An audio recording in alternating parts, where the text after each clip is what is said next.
Do you ever get sweaty hands as soon as your hand approaches the push to talk button on your yoke? Then you might be, having trouble with communicating over the VATSIM network. Basically what I would call it is push to talk fear. It might be a definition that I invented, but in general it just means that you do not have enough confidence to talk over the radios when flying on the VATSIM network, or maybe even in real life. Now, I'm sure most of you who are watching are actually very comfortable on talking over the VATSIM radios, just push that button and talk like that. But I'm sure there are also many of you who actually have a lot of trouble with it and just not confident enough.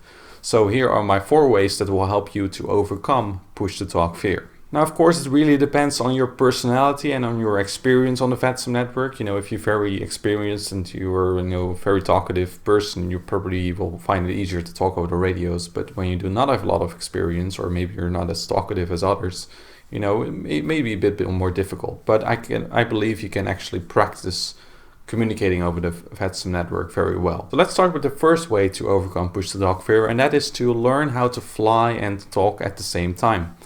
It might seem very easy. It might seem that you can do that very easily. I'll just fly and push that button and talk at the same time. But actually, you will realize it's actually pretty difficult to do. You kind of have to compare it with, playing the guitar and singing at the same time. If you're you've been playing a tune for many years and then you decide, okay, I want to start singing next to it. But as soon as you start doing that, your mind kind of freezes up, because you have to do those 2 things at the same time, and it really requires practice in order to do that. The same goes with flying, in my opinion. You have to learn how to steer and control the airplane, or navigate or use the systems of the airplane, while also being able to push and hold that button on your yoke and talk at the same time. So it really is something you have to get used to. So what I would recommend is just make a lot of offline flights first and pretend as if you're talking to A to C. Just get used to pushing that button and holding that button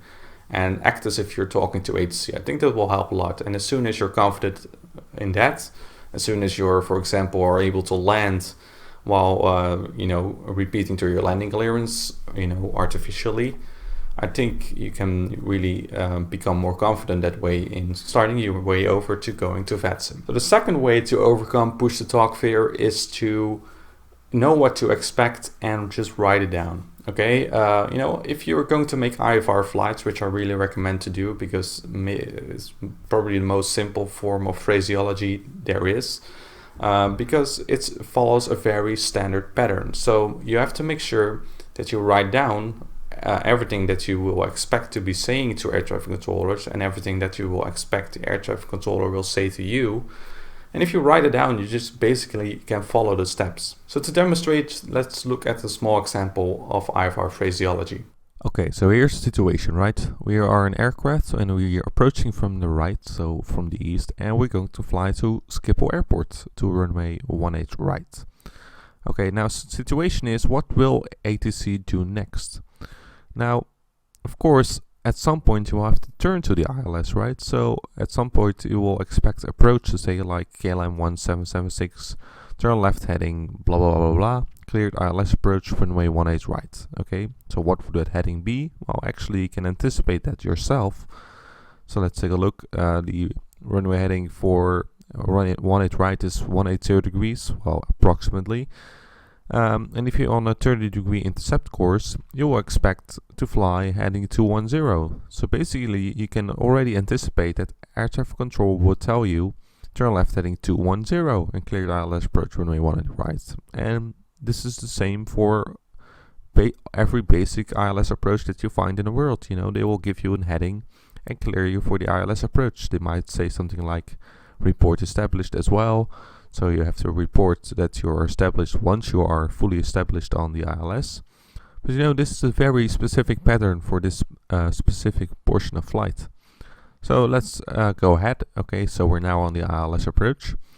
And of course, approach will not give you the landing clearance. So he will hand you off to the tower controller. So you can expect, okay, KLM 1776, contact tower on, blah, blah, blah, blah, blah. You don't know. Okay, so what would that be? What would the tower frequency be? Well, there are multiple options here. You can look at the charts. You will see a list of frequencies there. And if you're not familiar with the airport, you probably have to guess a little bit, but in the VATSIM world, you can see which air traffic controllers are active, and based on that, you'll probably be able to tell which frequency will be given to you next. Okay, but this is also a matter of just listening carefully. So you'll probably say Kilo 1776 contact tower on 118.275. I think it's a different frequency nowadays, but doesn't matter. It's just an example. Okay. What would happen next? Okay. Of course, you have to give a reply. Or if you're going to contact tower, you have to say like Schiphol Tower, Kilo 1776, ILS runway 18 right. So what's the next thing that you expect? He will give you a landing clearance. Okay. Kilo 1776, winds blah blah blah degrees at blah blah blah knots, runway 18 right, clear to land. You don't know the wind. Well, actually, you do know the wind conditions mostly.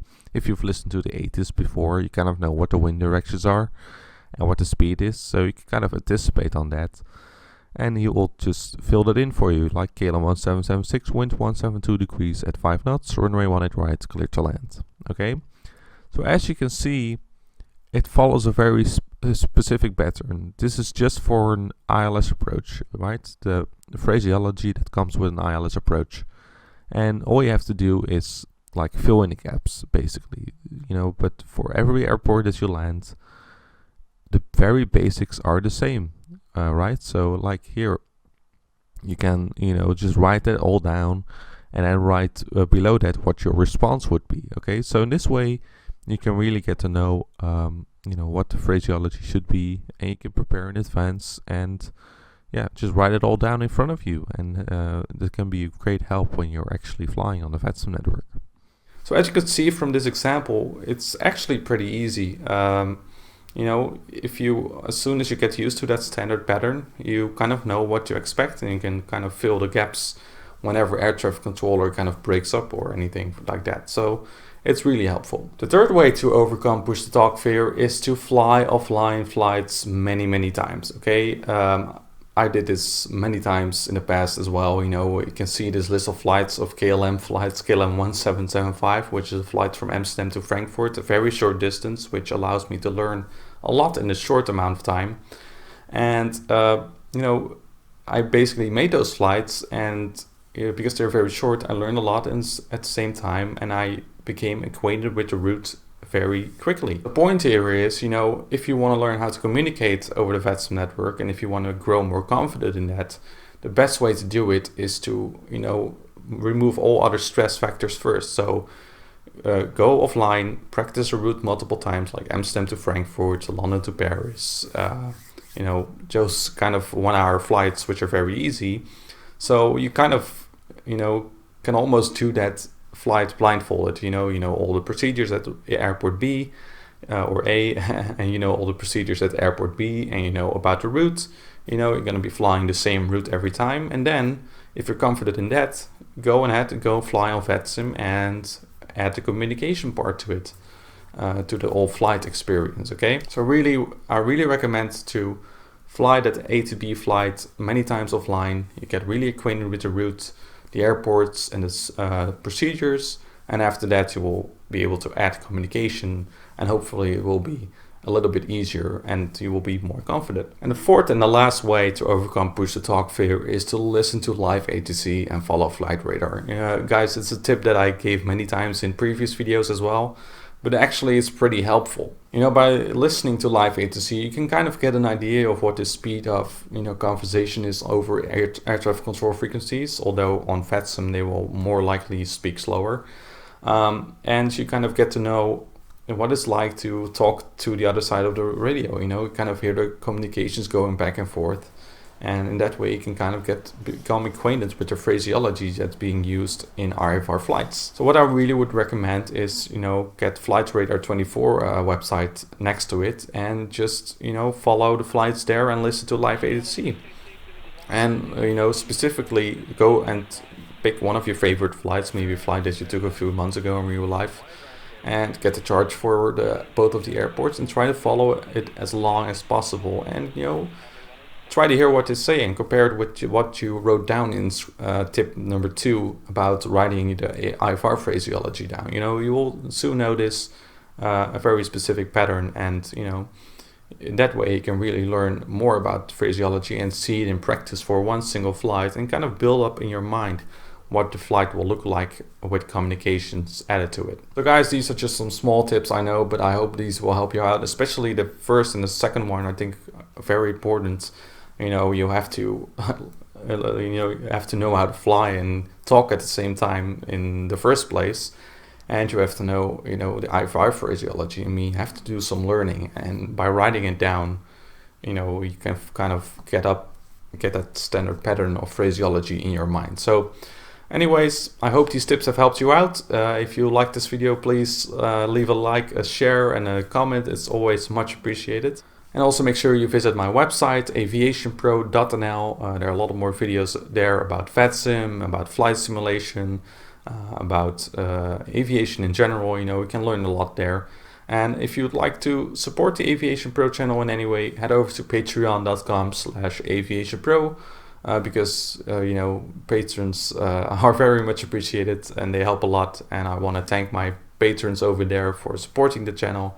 It's really helpful and it allows me to make these kind of videos. So guys, thanks for watching. Head over to patreon.com/AviationPro if you want to support the Aviation Pro channel, and of course you can also follow me on Facebook and Twitter, and the links are in the description. So thanks for watching, and I'll see you next time.